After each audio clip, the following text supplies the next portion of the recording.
Hello guys, magpapalit ako ng filter element ng ating water filtration system. Tara, samahan nyo ako. Una, kailangan muna nating isara ang ating isolation valve and then i-purge para mabawasan ang pressure at nang sa gayon madali siyang mabuksan. Mag 3 months na din pala siyang di napalitan. Supposedly 1 to 2 months lang. So ganito yung itsura niya pagbago.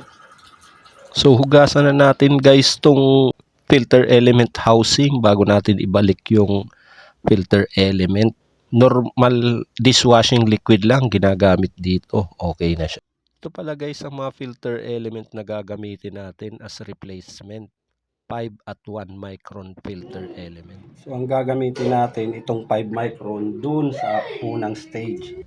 Pag naikabit na natin yung filter element, pag ibinalik na natin yung housing, wag muna yung todo higpit. I-partially open din natin ang valve para lumabas lang yung mga hangin.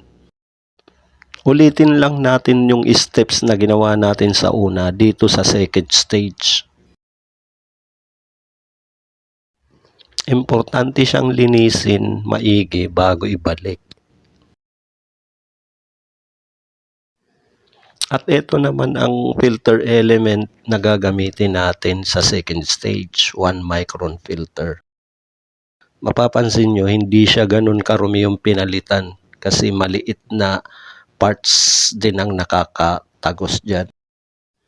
Yung third cartridge hindi na natin gagalawin kasi carbon filter ang laman yan, 6 months duration siya. Hope may natutunan kayo. Thank you very much for watching.